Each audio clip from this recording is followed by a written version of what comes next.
I got kicked off campus. They didn't know what I was doing.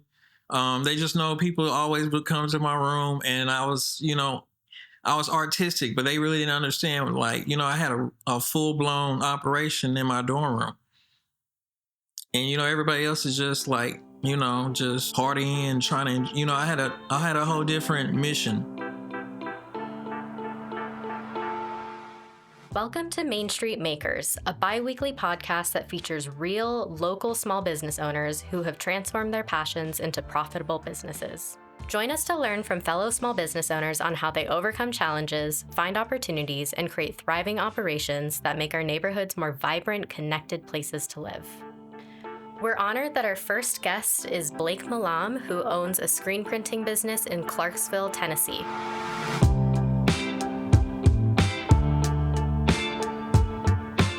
So, Blake, we had the honor and privilege of meeting you in Clarksville last year and doing a customer spotlight with you. It was really fun to meet your business partners, and you're really like the unofficial mayor of Clarksville.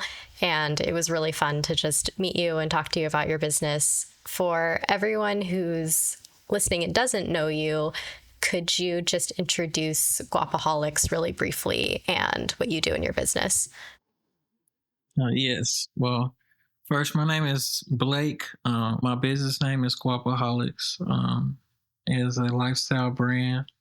One of the brands is called Guap, which stands for Generation United Around Profit. I first came up with the idea when I was in college. I was just eager and full of creativity, and I just wanted to express myself. I've always been a very fashionable guy. Came up with a logo. I got it made on a shirt, and then I started dressing it, wearing it out. And then my college professors and people I was associated with at the school, they was like, "Hey, it's cool. Can I get one?" So I just started, wanting to be an entrepreneur. I just started a brand. I just started getting T-shirts made, and then it was costly. So I got to the point where, okay, so I was like, let me figure out how the process works. So I did some research.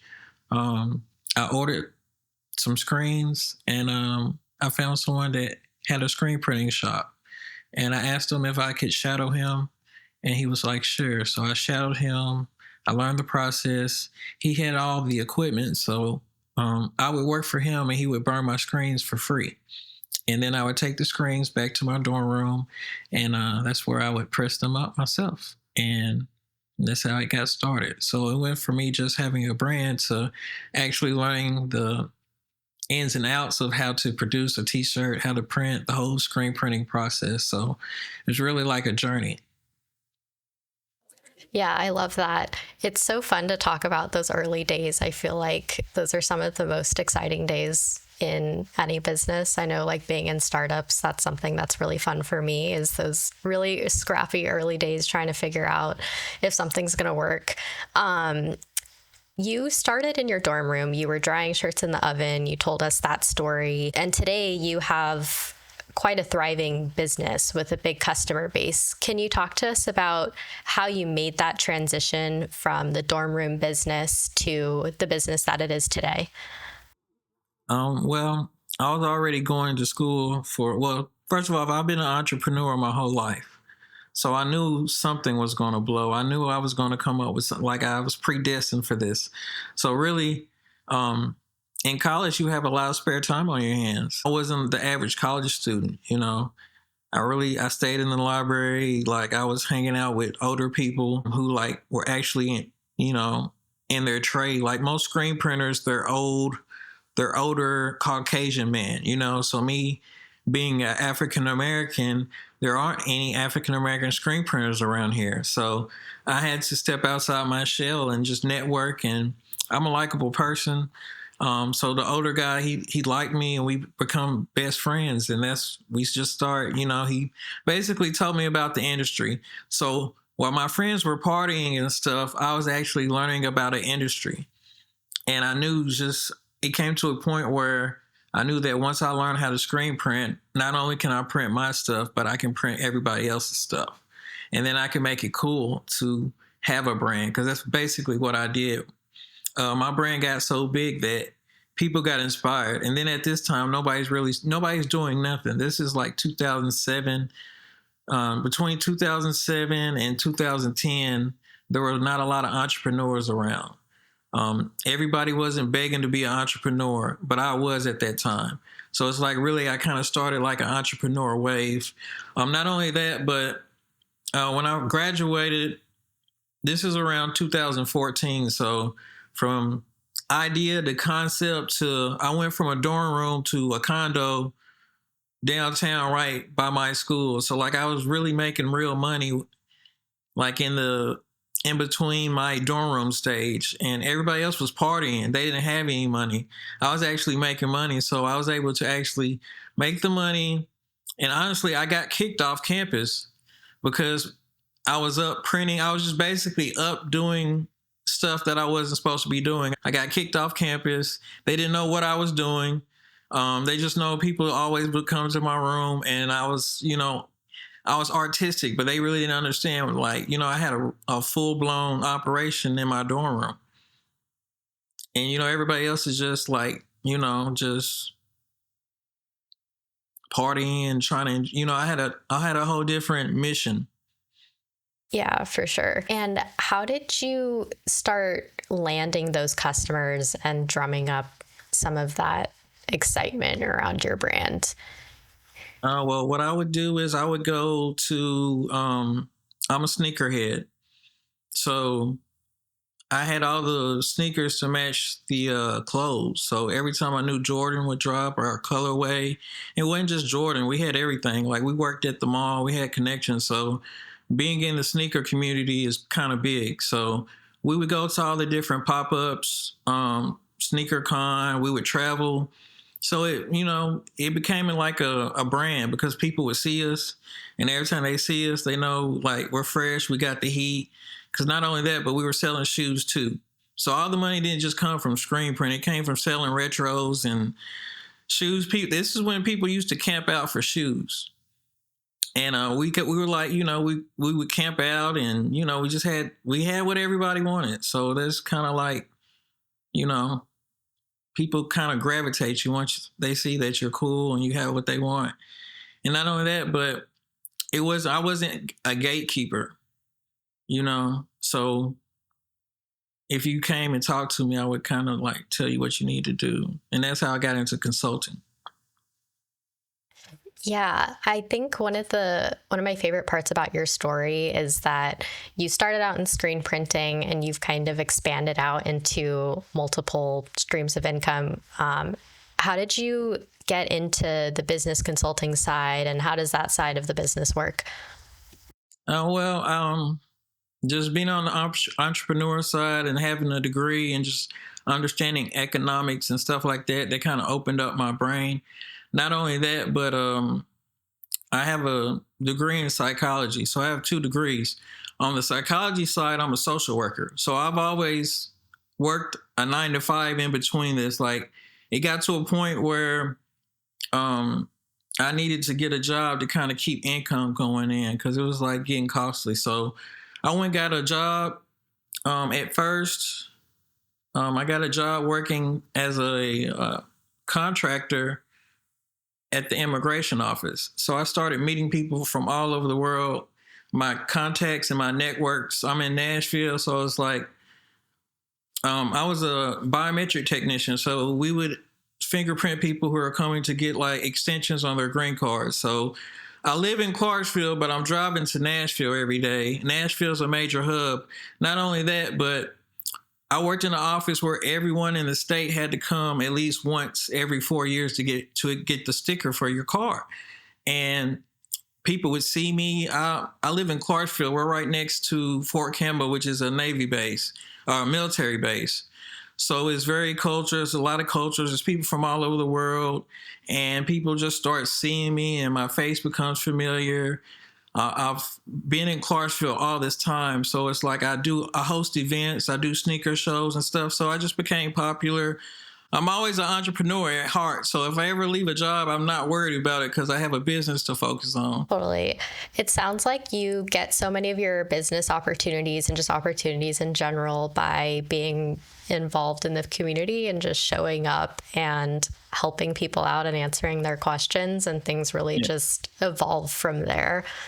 Yeah. Um, It's about thus, being resourceful. Once you become yes. resourceful and you understand like how systems work and people trust you, and you're known for being reliable and working with the government. So of course you would think, okay, you know, he's reliable, he's trustworthy. Yeah, definitely. And that does kind of lend itself well to something that I want to back us up a little bit. You We were in Clarksville and we witnessed people coming up to you on the street. Like, this is not a metaphor. They physically came up to you on the street and were asking you about business credit and how to set up their business. But I kind of want to take it back to your story and how you found business credit and started to get serious about your business. You mentioned that there was a time in your business that you realized you needed to kind of scale beyond bootstrapping and you were looking for solutions that could kind of get your business in order. What was the trigger point for when you started looking for that?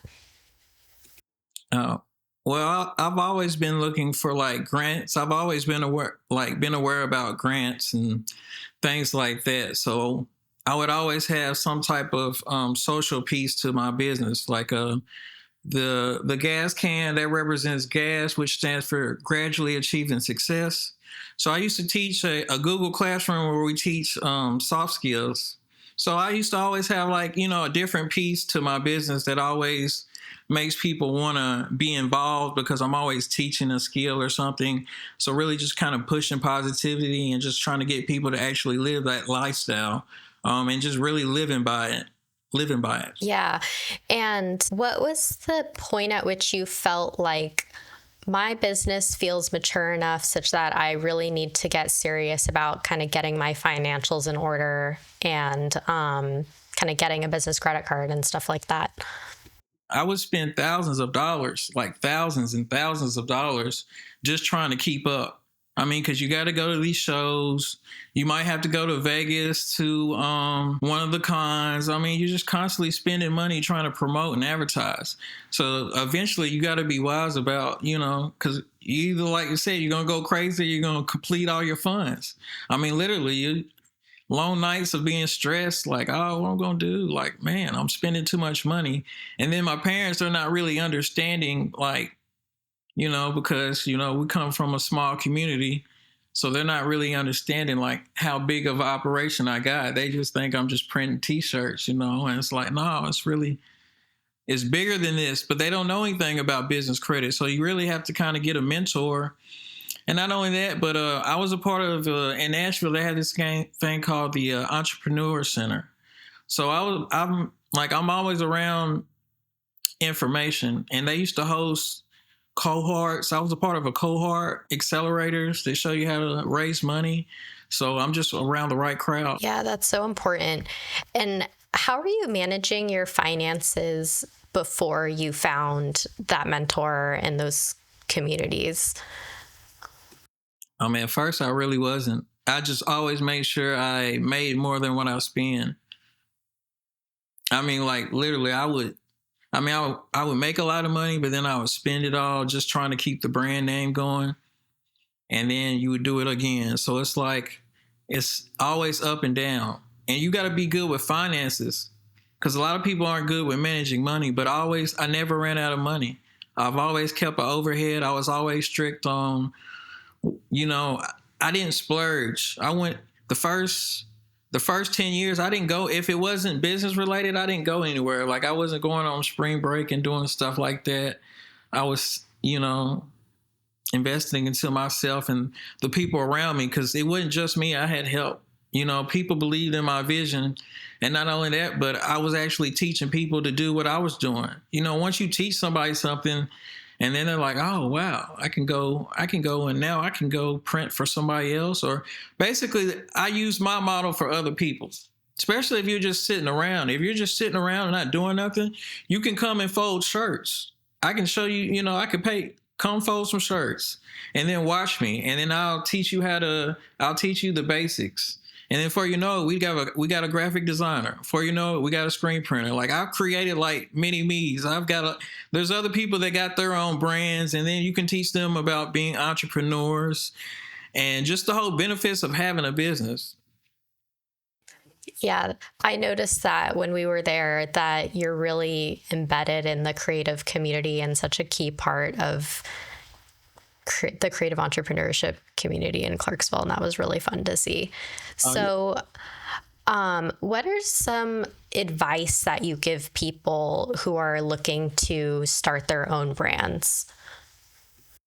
Research, definitely research, because before I even thought about printing a shirt, I did all the research I could.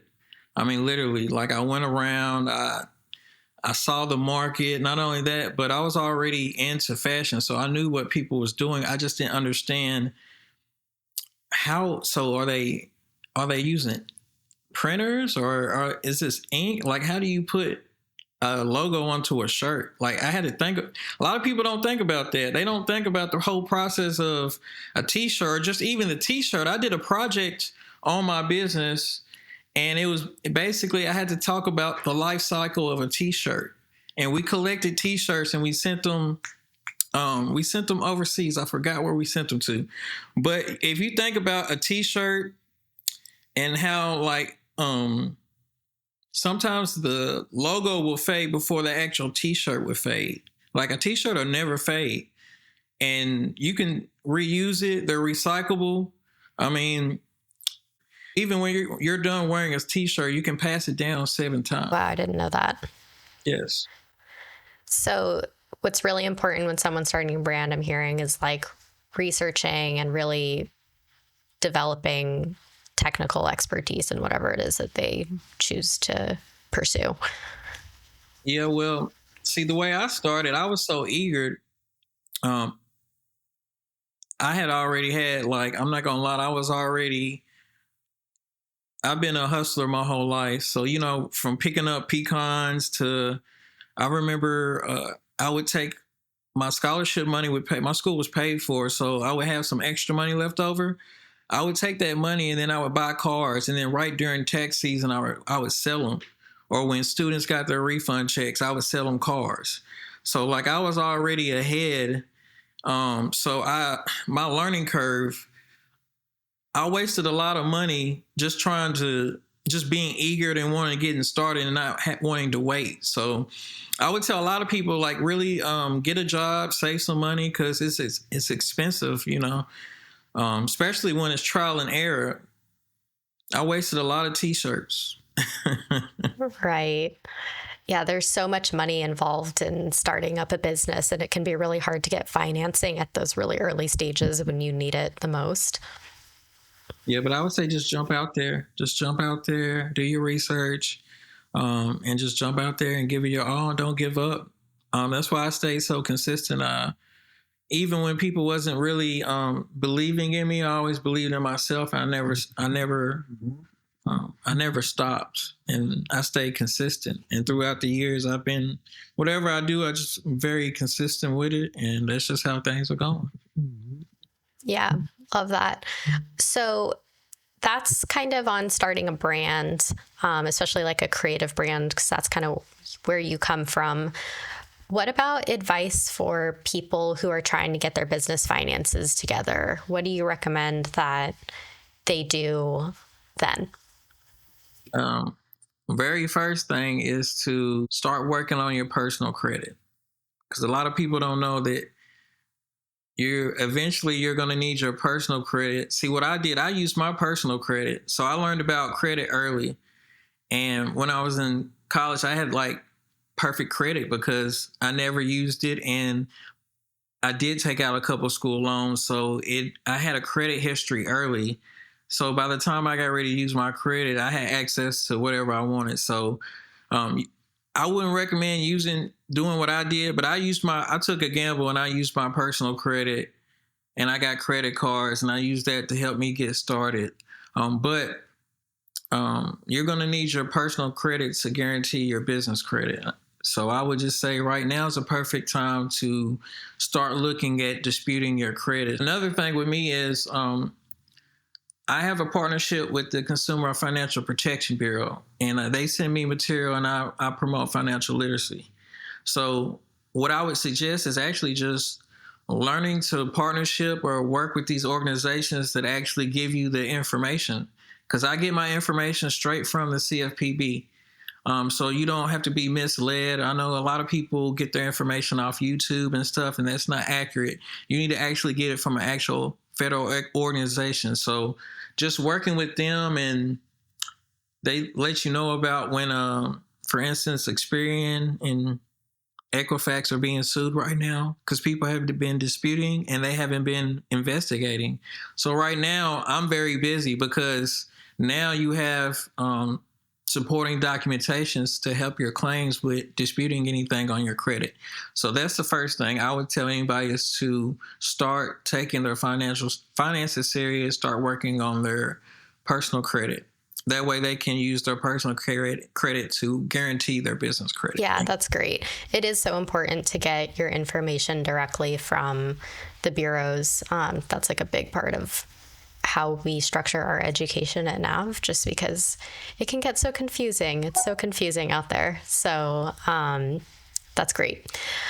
What about budgeting? Do you have any tips for budgeting? What were you mentioned before that you were really focused on, just like in the early days, just making more money than you spent. Do you have any budgeting tips from those early days, or any lessons that you've learned since? Basically live below your means.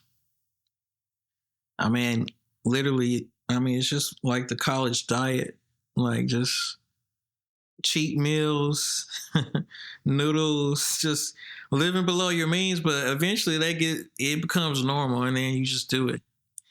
And then, you only eat good on holidays. So you grind it out, and then the holidays you go home, and then you feast it out, and then you go back to living below your means.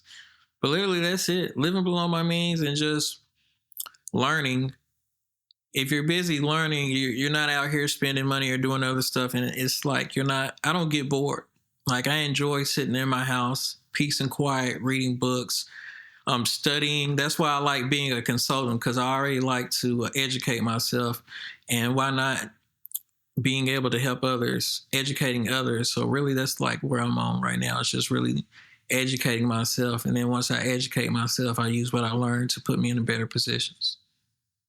Yeah, for sure. That's great advice. What about financing? How do you think about financing your business? Or when people come to you with questions about it, what do you tell them? I tell them to give me their number first, and then I send them my link to Nav, and I tell them to click that link, because that's the first step. First you just got to I get technical with it.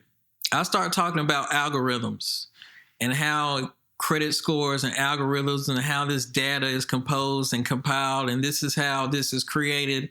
And then it just really goes over their head. And then they're like, okay, I know you know what you're talking about, but I don't understand that, but I do. And then I break down like Facebook algorithms and how you stay consistent on something, and then how you feed the algorithm. And basically I tell them that Nav is feeding the algorithm for us. Somebody has to report these payments on time. You're not doing it. So how are you going to build your reputation? I don't even know you. Like, I tell people all this time, like, what's your credit score? Like, I'm going to base you off your credit score, because this is what they're doing in the business world. So what's your credit? Are you trustworthy? Like, you gotta, once you break it down to like common terms, then people understand, like, okay, so this is why I can't get no more, because they don't even know me. They don't recognize me. They don't know my spending habits. They don't know how much income I bring in. Like, these are things that you need to know. And as a business, if I don't know this about you, then I don't want to associate with you. And once you break it down to like that, they understand, oh, you're right. I need to pay this $60 a month, and then I need to, I just need to pay you to. That's really what they want to do. They don't want to take accountability. And that's the first step. You just got to like learn this stuff, because people like me get overloaded. Like, I can't focus on my business and consult at the same time. There has to be a point where I still like, hey, no more mentors. I'm focused on me. Once I get to where my business is back where it's, where I'm comfortable, then I can kind of show you the way. But you got to take accountability. That's the first step, is taking accountability and setting clear goals. A lot of people don't set goals, so they don't have really expectations. I'm good at goal setting and just, like I said, just holding myself accountable and holding the business accountable.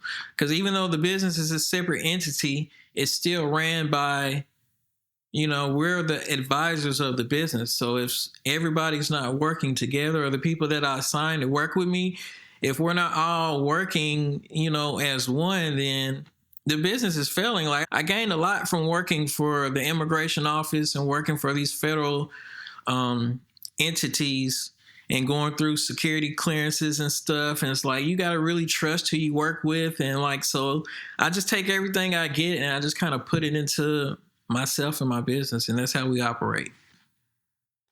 That's Yeah. how the world operates. It's like it's like it's like business is its own language. Some people understand it, some people don't. And when I get to talking business, if you haven't been doing your research and you don't know what's going on in here, then we're not going to click. We're not going to work. I like to be around business people who are working towards something. So, for sure. That's something that is so challenging. Like, it can be a harsh reality about running a business, that you may know your business, other people may know your business, but when it comes to seeking financing or outside help, people are going to be looking at certain numbers and indicators that you're a reliable business because they don't know you personally. So that's a really good point. I do want to revisit, you mentioned goal setting. How do you set goals for yourself in your business? Well, I set my goals by the quarter of the business year, the life cycle of the business year. So I set my goals by the quarter. And then shout out to Nav, because now you can really just log into the app and you can kind of see all your numbers now. So I know how much I'm making. I know if I'm green or red. And I know that, okay, this is what we made last month. Okay, let's try to double it this month. Because realistically, if we're not doubling up each month, then we're still doing what we were doing last year. And that's what I'm not trying to do. I'm not trying to go backwards. I'm trying to go forward. So really just being able to actually just log in into the app and then just see everything clear cut. Because numbers don't lie. That's why I like math and data and numbers. They don't lie.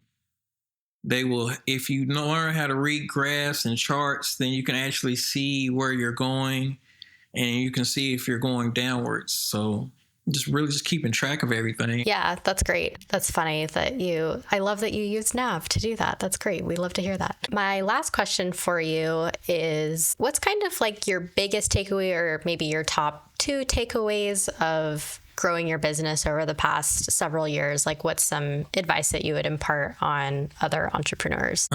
Sacrifice. You gotta be willing to sacrifice. You're gonna have to sacrifice a lot.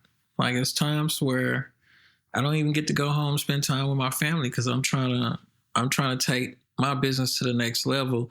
And in order for me to do that right now, it requires me to be where the business is positioned.